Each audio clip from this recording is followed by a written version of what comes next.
नमस्कार दोस्तों, मैं राजेश महिवाल एक बार पुनः स्वागत करता हूं आपका अल्फा सक्सेस एकेडमी के डिजिटल ऑनलाइन प्लेटफॉर्म पर। दोस्तों, आज हम करने जा रहे हैं एक बहुत ही महत्वपूर्ण टॉपिक, जो बहुत ही महत्वपूर्ण होने वाला है हमारे लिए, जिसका नाम है मोटिवेशन, अभिप्रेरणा। दोस्तों, एक सवाल लगभग परीक्षा में मोटिवेशन से पूछ लिया जाता है और पूरे अधिगम प्रक्रिया की, पूरी शिक्षा व्यवस्था की जान है मोटिवेशन या अभिप्रेरणा। तो अपन बात करते हैं इस पर, अभिप्रेरणा पर। अभिप्रेरणा, मोटिवेशन।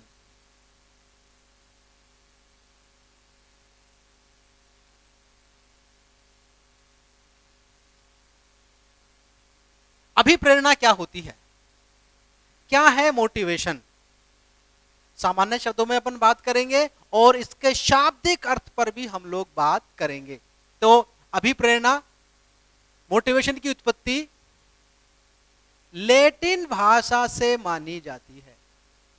एक लैटिन भाषा का शब्द है जिसको अपन मोटम कहते हैं, और मोटम जो शब्द है उसका मीनिंग होता है टू मूव या मोशन,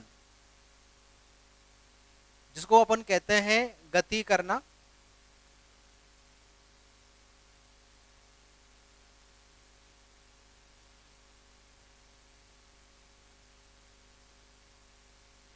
क्रियाशील होना। तो दोस्तों, अपन शाब्दिक अर्थ से बात करते हैं तो अभिप्रेरणा, जिसे अंग्रेजी में मोटिवेशन कहा जाता है, तो मोटिवेशन शब्द की उत्पत्ति हुई है लैटिन भाषा के मोटम से। किससे हुई है दोस्तों? लैटिन भाषा के मोटम से उत्पत्ति हुई है। और मोटम जो शब्द है उसका हिंदी इंग्लिश मीनिंग की अपन बात करते हैं तो उसका इंग्लिश में मीनिंग है टू मूव। मूव मतलब गति करना, मोशन मतलब गतिशील जो मोड होता है, ठीक है। तो इसका मतलब क्या होता है? गति करना या क्रियाशील होना, ठीक है। तो जो अभिप्रेरणा है, जो मोटिवेशन है, वो आंतरिक दशा है। आप यहां इस बात को भी ध्यान रखेंगे कि यहां अपन जब बात करेंगे तो अभिप्रेरणा है वो आंतरिक दशा है, इंटरनली जो है काम करती है। अभिप्रेरणा वो आंतरिक दशा है जो हमें किसी कार्य को करने के लिए गतिशील करती है, हमें किसी काम को करने के लिए क्रियाशील करती है। तो अभिप्रेरणा का तात्पर्य होता है कि व्यक्ति जो जड़ है, जो स्थिर है, जो कुछ भी नहीं करना चाहता है, जो निष्क्रिय है, उसको एक्टिव करना, उसको मूवमेंट में लेकर के आना, उसको मूव करना, ठीक है। तो इसका मतलब क्या है? गति करना, टू मूव, गति लेकर के आना। ये किसकी बात अपन कर रहे हैं? ये हम मोटम से बना जो मोटिवेशन है उसकी बात कर रहे हैं। अपन सामान्य शब्दों में बात करते हैं कि अभिप्रेरणा क्या है और उसकी क्या आवश्यकता है, क्या उसका महत्व है हमारे विद्यार्थियों के लिए। तो दोस्तों, यहां हम बात करते हैं कि कभी कभी क्या होता है कि हमारा जो छात्र है, हमारा विद्यार्थी अधिगम करता निष्क्रिय हो जाता है, शिथिल हो जाता है, उसका आगे बढ़ने को मन नहीं करता है, परिस्थितियां चाहे जो हो। तो यहां जैसे कहें कि व्यक्ति कभी कभी घोर निराशा में चला जाता है, पूर्ण रूप से निष्क्रिय हो जाता है, जस्ट लाइक जड़ हो जाता है, निर्जीव हो जाता है, जड़ हो जाता है, शिथिल हो जाता है,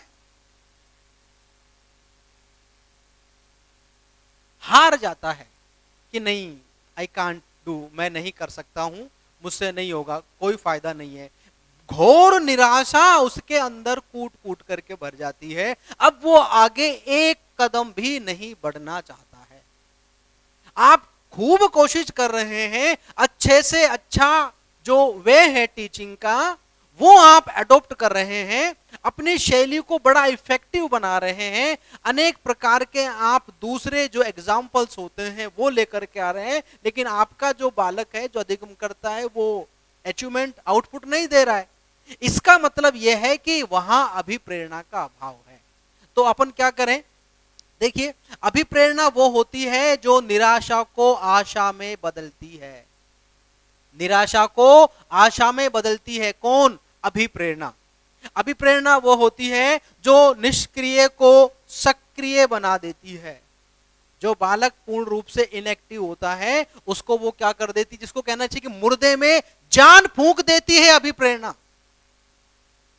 बिल्कुल जो जड़ पड़ा हुआ है, कोई मूवमेंट जिसमें नहीं होता है, अभिप्रेरणा उस मुर्दे में जान फूंक करके उस जड़ चीज को चेतन बना देती है। जड़ को क्या बना देती है? चेतन बना देती है। निर्जीव को सजीव कर देती है, ये वो संजीवनी है। अभिप्रेरणा उस संजीवनी का नाम है जो निर्जीव को सजीव बना देती है, गतिहीन को गतिशील बना देती है। जो शिथिल है, जो गतिहीन है, उसे क्या बना देती है? उसे गतिशील बना देती है, उसे क्रियाशील बना देती है। तो दोस्तों, ये अभिप्रेरणा है। अभिप्रेरणा कोई शब्द हो सकता है, अभिप्रेरणा कोई विचार हो सकता है, अभिप्रेरणा कोई व्यवहार हो सकता है, कोई घटना हो सकती है, कोई वस्तु हो सकती है। अभिप्रेरणा कोई छोटा बालक हो सकता है, अभिप्रेरणा कोई वृद्ध व्यक्ति हो सकता है, अभिप्रेरणा कोई महिला हो सकती है, अभिप्रेरणा कोई पुरुष हो सकता है। किसी भी व्यक्ति को देख करके हम अभिप्रेरित हो सकते हैं। यह है प्रेरणा। मतलब कि जब हम किसी भी, बिल्कुल हम तटस्थ होते हैं, जब कुछ हमारा मन नहीं करता है, हम तमाम चीजों से बिल्कुल ही घोर निराशा में चले जाते हैं, तब हमें कोई एक आशा की किरण, वो जो आशा की किरण जो हमें आशान्वित कर देती है, जो हमें पुनः स्फूर्ति ला देती है, पुनः जोश हमें भर देती है, उसे हम क्या कहते हैं? अभिप्रेरणा कहते हैं। और हमारे बालकों को, हमारे लर्नों को, ये हमको जो जोश है, ये हमको उनमें जो जान फूंकनी होती है, ये हमको आवश्यक होती है। क्लियर हुआ? अब बात करते हैं, अनेक विद्वानों ने कुछ अपनी अपनी बातें इस अभिप्रेरणा के संदर्भ में की है। देखें दोस्तों, अभिप्रेरणा के लिए अपन बात करें, जो मुख्य इसके लिए बातें हैं, अभिप्रेरणा को सीखने का राजमार्ग कहा जाता है। गोल्डन ये जो है राजमार्ग है।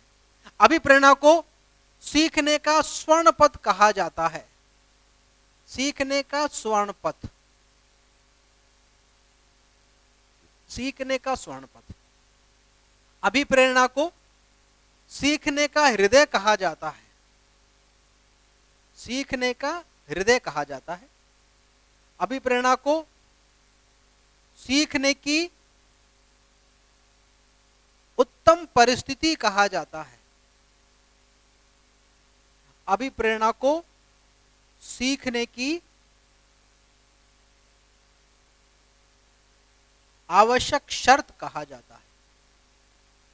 ये कई सारे नाम कुछ विद्वानों ने इसको दिए हैं। हम पहले बात करते हैं अभिप्रेरणा सीखने का सर्वोत्तम राजमार्ग है या राजमार्ग है, इसके मायने क्या है।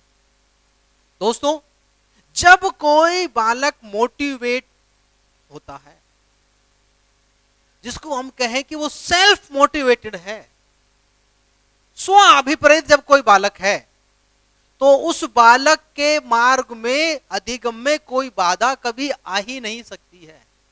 हम इसे यहां इस प्रकार भी समझ सकते हैं कि मान लीजिए ये एक सामान्य मार्ग है और ये एक राजमार्ग है। तो आप भी जान रहे हैं दोस्तों कि सामान्य मार्ग और राजमार्ग में क्या अंतर होता है। राजमार्ग में जाने का मार्ग अलग होता है, आने का मार्ग अलग होता है। बीच में डिवाइडर होता है और कहीं पर वो 2 लाइन, कहीं पर वो 4 लाइन और कहीं पर वो 6 लाइन होता है। वहां आप चाहे जितनी गति से अपनी गाड़ी की रफ्तार को, गाड़ी को दौड़ा सकते हैं, बस आपको खुद पर कॉन्फिडेंट होना चाहिए। इस राजमार्ग में बाधाएं नहीं होती हैं, बैरियर्स नहीं होते हैं। जहां कहीं लगता है कि कोई गांव आ रहा है, कोई कस्बा आ रहा है, फ्लाईओवर बना दिया जाता है और फ्लाईओवर के ऊपर से आप चले जाएंगे। बीच में आपको गाड़ी को स्लो करने की जरूरत नहीं है। वहां किसी प्रकार के कोई गड्ढे, कोई रोड टूटा हुआ नहीं है। हम जिसकी बात कर रहे हैं राजमार्ग की, हमारे देश में जितने भी राजमार्ग हैं, NH8, NH11, NH25, NH15, जितने की भी आप बात कर लीजिए, वो तमाम जो राजमार्ग हैं वो ऐसे राजमार्ग हैं, अगर आप बस में खड़े हैं ना तो खड़े खड़े जा सकते हैं, किसी चीज को पकड़िए भी मत, आपके पेट का पानी भी नहीं हिलेगा, क्योंकि उस मार्ग में कोई बाधाएं है ही नहीं, कोई ब्रेकर्स है ही नहीं। एक निरंतर स्पीड से आप अपनी गाड़ी को बिना किसी परेशानी के लेकर के जा सकते हैं और बहुत कम समय में अपने गंतव्य तक पहुंच सकते हैं। दूसरा जो मार्ग, जो सामान्य मार्ग होता है, जो हमारे ग्रामीण क्षेत्रों का होता है, जिसमें वन वे होता है, और वन वे तो होता ही है, साथ में उसमें इतने सारे गड्ढे, क्योंकि वो सामान्य मार्ग जो होते हैं ऐसे ठेकेदारों के द्वारा बनाए जाते हैं। ज्यादा मैं क्या कहूं, मैं ज्यादा नहीं बोलूंगा, ये डिजिटल प्लेटफॉर्म है, आप खुद समझ सकते हैं। इतने सारे कमीशन का खेल होता है कि उसमें जितना डलना चाहिए माल उतना डल नहीं पाता है, और एक ही बारिश के बाद में या कोई भारी सा वाहन गुजर जाए तो रोड की हालत खराब हो जाती है, और इतने गड्ढे, इतने बाधाएं उस मार्ग में आ जाती हैं कि आपको वहां पर चलने में बहुत परेशानी होती है और बहुत लंबा समय आपको लग जाता है, क्योंकि वहां पर बाधाएं होती हैं। तो दोस्तों, जब बालक मोटिवेटेड होता है तो ऐसे मानिए कि वो राजमार्ग पर चढ़ गया है और अब उसकी अधिगम की गाड़ी सरपट दौड़ेगी, क्योंकि वहां अब किसी प्रकार की उसको बाधाएं नहीं है। जो पाठ उसको 1 घंटे में याद होना है, अगर वो राजमार्ग रूपी, अभिप्रेरणा रूपी चीज को लेकर के अधिगम कर रहा है, तो वो आधे घंटे से भी कम समय में उस कंटेंट को सीख सकता है, क्योंकि अब वो किस पर आ गया है, राजमार्ग पर आ गया है। इसलिए इसको क्या कहते हैं, राजमार्ग कहते हैं। क्लियर? आगे हम लोग बात करते हैं। अभिप्रेरणा को सीखने का स्वर्ण पथ कहा जाता है, गोल्डन पाथ कहा जाता है। जैसे अपन बात करते हैं कई बार कि भाई जहांगीर के काल को स्वर्ण काल कहा गया है, गुप्त काल का स्वर्ण काल। जो गोल्डन पीरियड है उसका मतलब क्या है? इसका मतलब हमने ये समझा और पढ़ा है दोस्तों कि गोल्डन पीरियड का मतलब होता है कि उस काल में उस कला का, चाहे स्थापत्य कला हो, चाहे चित्रकला हो, चाहे दूसरी कोई कला हो, या दूसरे कोई सिस्टम हो, दूसरी कोई मुद्रा हो, जब उनका सबसे ज्यादा विकास उस काल में होता है तो उसे अपन कहते हैं स्वर्ण काल। यहां स्वर्ण पथ की बात है। जब आप देखिए, सोना बहुत कोमल होता है, सोना बहुत मुलायम होता है, तो जब आप सोने पर चलते हैं तो वहां भी ज्यादा बाधाएं नहीं आती हैं। तो इसलिए उसको अपन क्या कहते हैं कि जब आप अभिप्रेरित होते हैं तो बहुत ज्यादा सीखते हैं उस समय में, इसलिए उसको स्वर्ण काल या स्वर्ण पथ कहा गया है। आई बात समझ में? नेक्स्ट अपन बात कर रहे हैं सीखने का हृदय। अभिप्रेरणा को हार्ट ऑफ लर्निंग कहा जाता है, सीखने का दिल कहा जाता है। दिल का मतलब क्या होता है दोस्तों? दिल का मतलब यह है कि जिस पर सब चीजें निर्भर करती हैं। हमारा ये जो जीवन है ये दिल पर ही तो निर्भर कर रहा है। दिल जब तक धड़कता है जीवन चलता है, जिस दिन दिल धड़कना बंद कर देता है उस दिन जीवन भी रुक जाता है। तो यहां पर इसको उपमित किया गया है हट के साथ में कि जब तक अभिप्रेरणा है अधिगम चलता रहता है, जिस दिन अभिप्रेरणा, जिस पल अभिप्रेरणा रुक जाती है अधिगम भी रुक जाता है। जिस प्रकार जब तक धक धक हो रही है तो जीवन चल रहा है, इसी प्रकार जब तक अभिप्रेरणा चल रही है तो अधिगम चल रहा है। इसलिए इसको अपन क्या कहते हैं? इसको अपन सीखने का हृदय कहते हैं। आगे अपन बात करते हैं सीखने की उत्तम परिस्थिति। हम कहते हैं कि साहब सबसे ज्यादा सीखना कब हो सकता है, कौन सी दशाओं में? तो एक ही आंसर है कि जब बालक अभिप्रेरित होता है उन दशाओं में सबसे ज्यादा सीखना होता है। कितनी ही परेशानियां आए, कितनी ही रुकावटें आए, लेकिन यदि आप में जज्बा है, आप मोटिवेटेड हैं, आप अभिप्रेरित हैं, तो दुनिया की कोई ताकत आपका मार्ग नहीं रोक सकती है। यूं कहा गया है, कौन कहता है कि आसमान में छेद नहीं हो सकता यारो? कौन कहता है कि आसमान में छेद नहीं हो सकता यारो? एक पत्थर तो जरा तबीयत से उछालो यारो। कि जब आपने सोच लिया है, जब आपने ये डिसीजन ले लिया है, डिटरमाइन कर लिया है कि मुझे ये करना है, तो दुनिया की कोई ताकत आपको रोक नहीं सकती है। इसलिए सबसे उत्तम परिस्थितियां वो होती हैं जब आपके अंदर जज्बा और जोश होता है, जब आप अभिप्रेरित होते हैं, जब आप स्वयं क्रियान्वित होते हैं। अगली बात अपन करते हैं सीखने की आवश्यक शर्त। ठीक है, तो सीखने की आवश्यक शर्त यह है कि जब तक अभिप्रेरणा होती है तब तक ही सीखना होता है। तो ये कुछ बातें थी जो कुछ विद्वानों ने कही हैं अभिप्रेरणा के संदर्भ में, जिन पर भी प्राय सवाल पूछ लिया जाता है। अब हम बात करते हैं अभिप्रेरणा के कुछ कथनों पर। अभिप्रेरणा के परिभाषा या प्रमुख कथन। सबसे पहले मैं बात करूंगा,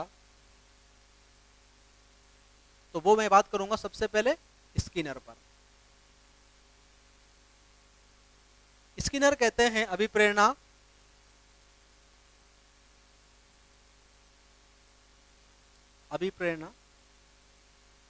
सीखने का सर्वोत्तम राजमार्ग है।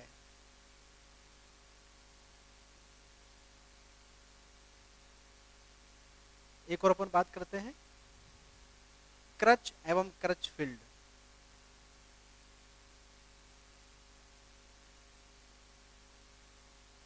आप कहते हैं अभिप्रेरणा का प्रश्न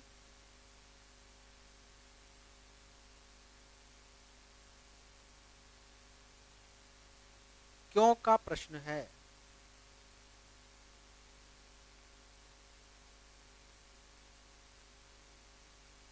हम बात करते हैं गुण की।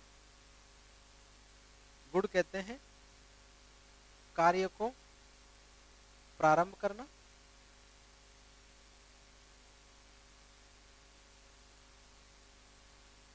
जारी रखना,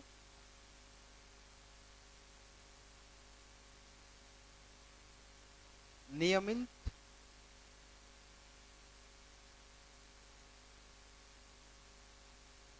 या नियंत्रित करना अभिप्रेरणा है।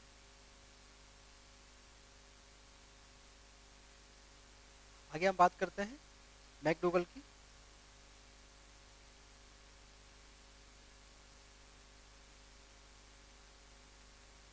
अभिप्रेरणा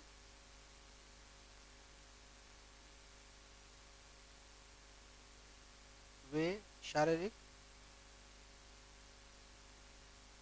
या मनोवैज्ञानिक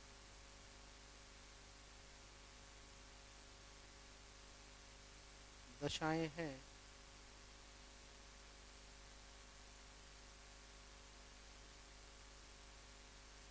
जो व्यवहार को दिशा प्रदान करती हैं।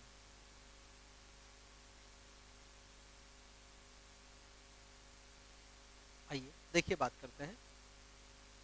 पहली परिभाषा की अपन बात करते हैं जो हमें किसने दी है, जो हमें दी है स्किनर ने। स्किनर कहते हैं अभिप्रेरणा सीखने का सर्वोत्तम राजमार्ग है। वेरी वेरी इंपॉर्टेंट कोटेशन है, बहुत बार परीक्षाओं में पूछी गई है और अभी भी बहुत महत्वपूर्ण है हर परीक्षा की दृष्टि से। तो अभिप्रेरणा सीखने का सर्वोत्तम राजमार्ग है। किसने कहा है? स्किनर ने कहा है अभिप्रेरणा सीखने का क्या है? राजमार्ग है। कैसा राजमार्ग है? सर्वोत्तम राजमार्ग है। एक विद्वान हुए हैं जिनका नाम है क्रच एवं क्रचफील्ड। क्या नाम है? क्रच एवं क्रचफील्ड। ये क्रच एवं क्रचफील्ड जो है वो कहते हैं कि अभिप्रेरणा का प्रश्न क्यों का प्रश्न है। अभिप्रेरणा का प्रश्न क्यों का प्रश्न है। उनका कहना यह है कि जब कभी भी कोई हम क्रिया करें, कोई व्यवहार करें, उस व्यवहार को करने के बाद हम उसके आगे क्यों लगा दें, उसके आगे हम क्या लगा दें, क्यों लगा दें।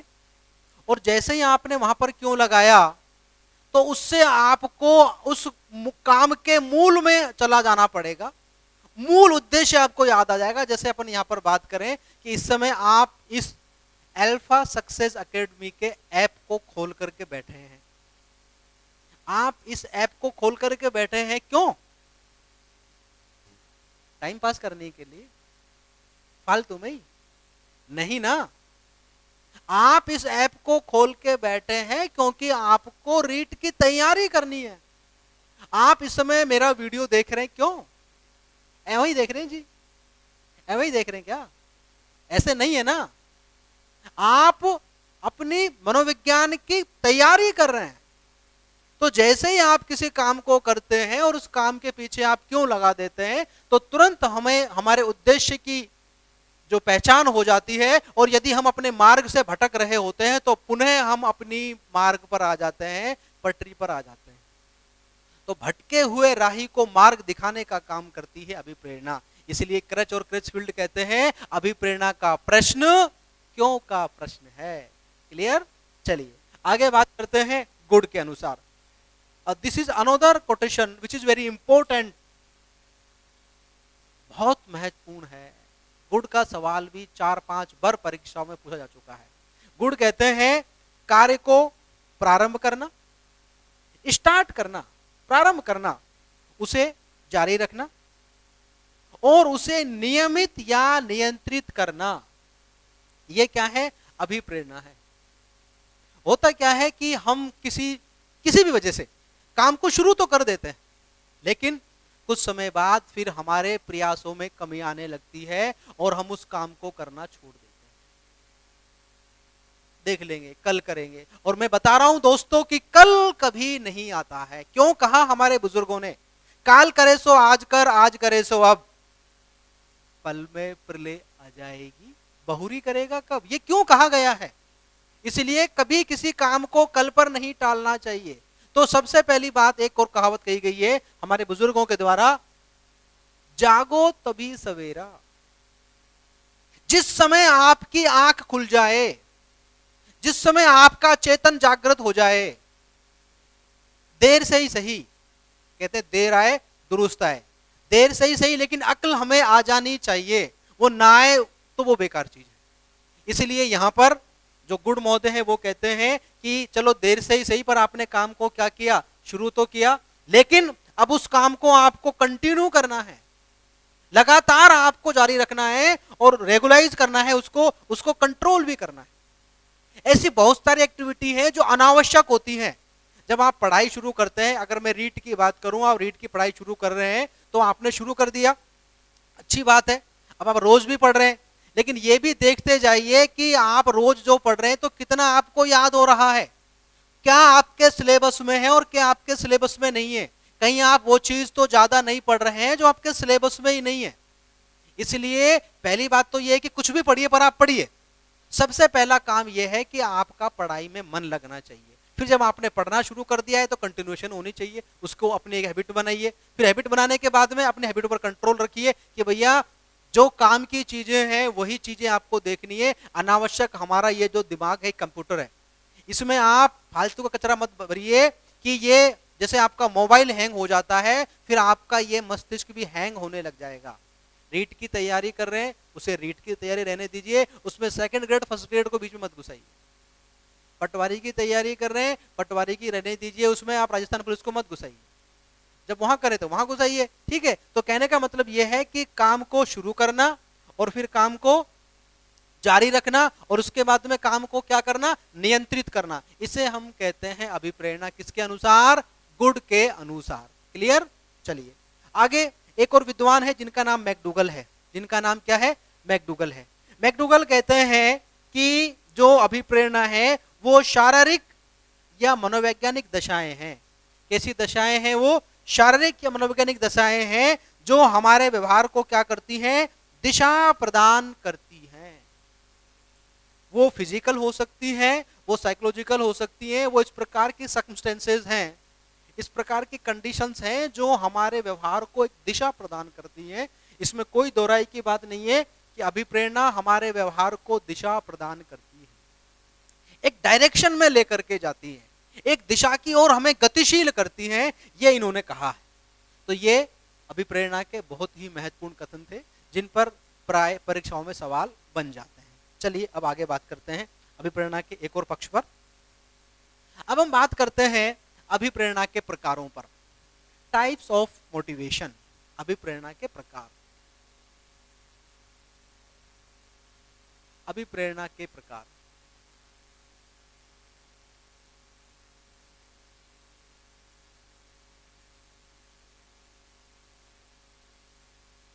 अभिप्रेरणा मुख्य रूप से दो प्रकार की होती है।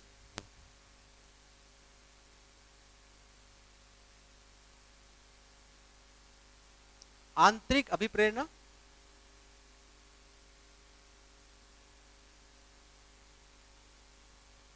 और बाह्य अभिप्रेरणा।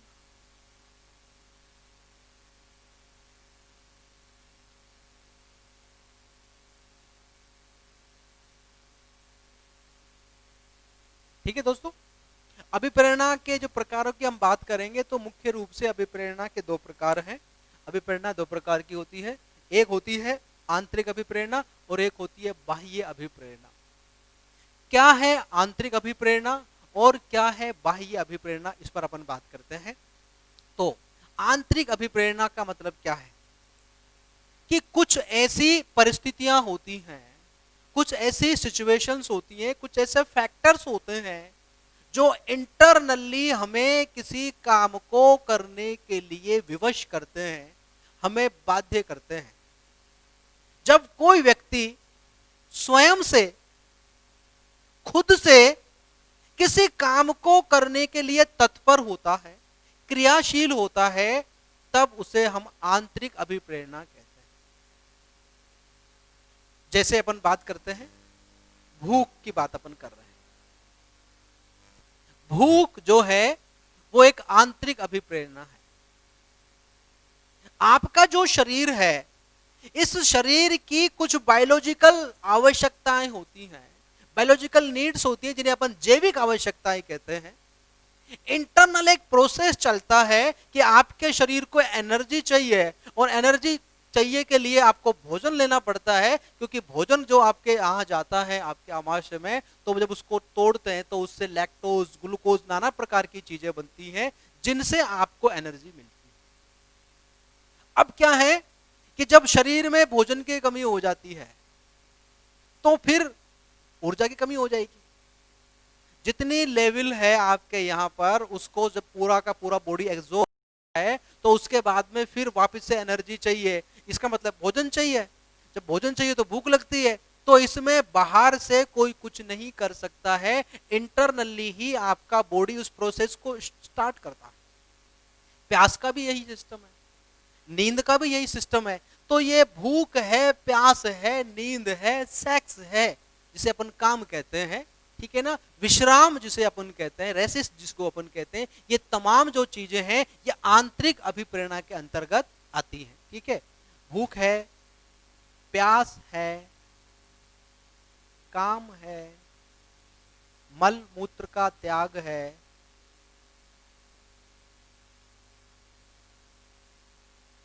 निद्रा है, विश्राम है, ये तमाम जिन चीजों की अपन बात कर रहे हैं, ये वो फैक्टर्स हैं जो इंटरनली व्यक्ति को मोटिवेट करते हैं, आंतरिक रूप से उनको प्रभावित करते हैं। ठीक है, इनके लिए क्या है, व्यक्ति स्वयं अपने प्रयासों से, बाहर से किसी को देखने की जरूरत नहीं होती, स्वयं अपने प्रयासों से क्या होता है, क्रियाशील होता है।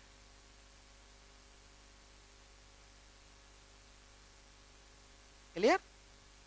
अब देखिए, जिसे आंतरिक कहते हैं उसी का नाम प्राकृतिक अभिप्रेरणा भी है। प्राकृतिक अभिप्रेरणा भी किसको कहते हैं, आंतरिक को ही कहते हैं। जिसे अपन ने क्या कहा है, जिसे अपन ने आंतरिक कहा है, उसे अपन जैविक अभिप्रेरणा भी कहते हैं। क्या कहते हैं, जिसे अपन जैविक अभिप्रेरणा भी कहते हैं। क्लियर? जिसे अपन ने प्राकृतिक कहा है, जैविक कहा है, उसे अपन जन्मजात भी कहते हैं। क्या कहते हैं, जन्मजात अभिप्रेरणा भी कहते हैं। इसे अपन प्राथमिक अभिप्रेरणा भी कहते हैं।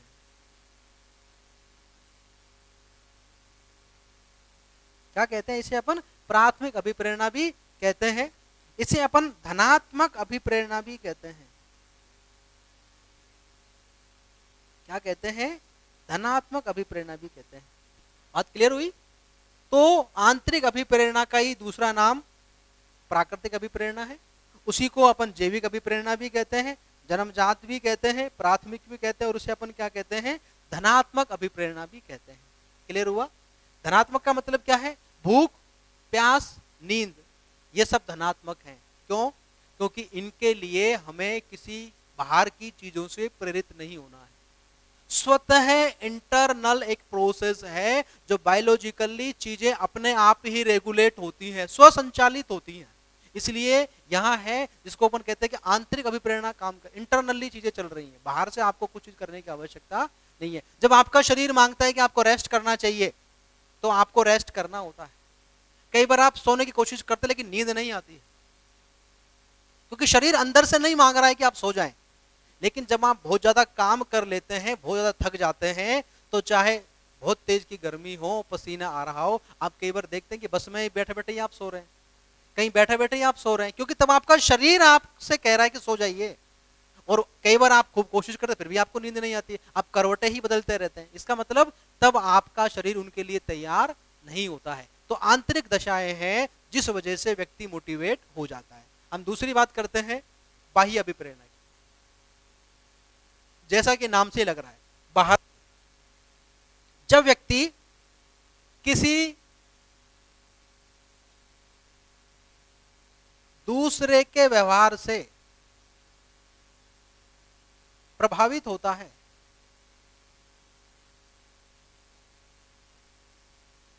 या किसी दूसरे से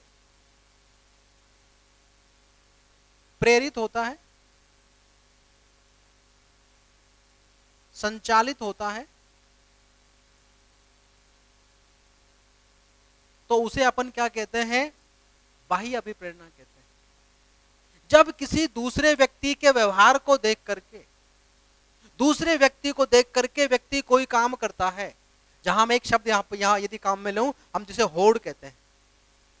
जब किसी दूसरे व्यक्ति की होड़ से आप उस काम को, पहले उस काम को नहीं करना चाहते थे, क्योंकि दूसरा कर रहा है इसलिए मुझे करना है, चाहे मैं उस काम को कर पाऊं और चाहे न कर पाऊं, उसकी क्षमता अलग, मेरी क्षमता अलग, लेकिन फिर भी मैं उस काम को करूंगा। जब दूसरे को देख करके, दूसरे को देख करके, बात समझ में आ रही है? जब दूसरे को देख करके हम किसी काम को करने के लिए प्रेरित होते हैं, उसे हम कहते हैं बाह्य। उस व्यक्ति ने ये पढ़ाई की, उससे ये वो बन गया, मैं भी वही करूंगा। उस व्यक्ति ने ये धंधा शुरू किया है, उसको बहुत ज्यादा पैसा मिला है, मैं भी यही करूंगा, चाहे मैं उस काम को करने के योग्य हूं और चाहे नहीं हूं, पर उसके देखा देख मैं उस काम को कर रहा हूं। इसका मतलब मैं आंतरिक रूप से भी प्रेरित नहीं हूं, मैं बाह्य जो चकाचौंध है, जो भौतिक जगत की चकाचौंध है, उससे मैं प्रभावित हो रहा हूं। मैंने अपनी क्षमताओं को, योग्यताओं को नहीं पहचाना है। मैं दूसरे के प्रभाव में आकर किसी काम को जब करता हूं तो उसे अपन क्या कहते हैं? बाह्य अभिप्रेरणा कहते हैं। बात समझ में आई? हम यहां जैसे बात करते हैं कि भाई क्या क्या चीजें आ सकती हैं, तो जैसे अपन यहां पर बात करते हैं कि प्रशंसा है। क्या है? प्रशंसा। दूसरे जब हमारी तारीफ करते हैं तो हमको अच्छा लगता है, तो प्रशंसा कैसी है? बाह्य है। इसी प्रकार अपन बात करते हैं दंड की, दंड है। हम बात करते हैं पुरस्कार की, पुरस्कार है। ठीक है। इसी प्रकार हम बात करते हैं प्रगति के ज्ञान की, प्रगति का जो हमारा ज्ञान है। ठीक है। इसी प्रकार अपन बात करते हैं कि जो हमारी संबंध बनाने की जो बात है, रिश्ते बनाना, ठीक है ना। तो ये प्रशंसा जो है, आलोचना करना, किसी का सहयोग करना, ये जो चीजें हैं ये कैसी हैं? ये चीजें, ये है बाह्य अभिप्रेरणा। ये कौन सी अभिप्रेरणा है? ये बाह्य अभिप्रेरणा है। ठीक है। यहां अपन बात करते हैं जो बाह्य अभिप्रेरणा है, उसे अपन, जैसे यहां अपन बात कर रहे थे, उसे अपन प्राकृतिक कहते हैं, आंतरिक को, तो बाह्य को अपन कृत्रिम कहते हैं। बाह्य को अपन क्या कहते हैं? उसे हम कृत्रिम अभिप्रेरणा कहते हैं। जिसे हम यहाँ जैविक अभिप्रेरणा कह रहे हैं, उसे हम यहाँ सामाजिक अभिप्रेरणा कहते हैं। क्या कहते हैं? ये जो तमाम चीजें ये सामाजिक है। यहां अपन बात करते हैं, हम जिसे जन्मजात का नाम दे रहे थे, उसे हम यहाँ अर्जित कहते हैं। जो बाह्य होती है वो क्या होती है? अर्जित होती है। बाह्य वाली कौन सी होती है? अर्जित होती है। इसी प्रकार से जो बाह्य है वो द्वितक होती है। आंतरिक तो प्राथमिक होती है, ये प्राथमिक होती है, और ये कैसी होती है? द्वितक होती है। इसी प्रकार अपन बात करते हैं कि ये धनात्मक है, और ये कैसी होती है? नकारात्मक होती है। बाह्य अभिप्रेरणा जो है वो हमेशा नकारात्मक होती है। बात समझ में आई? तो ये अभिप्रेरणा के दो प्रकार हो गए, आंतरिक और बाह्य। जैसे अपन कहते हैं प्राथमिक और द्वितीयक, कृत्रिम और प्राकृतिक, ठीक है। इसी प्रकार अपन बात करते हैं जैविक और अजैविक या सामाजिक। अपन बात करते हैं जन्मजात और अर्जित, और सकारात्मक और नकारात्मक, धनात्मक और ऋणात्मक। बात समझ में आई? चलिए अब उसके आगे बात करते हैं अपन।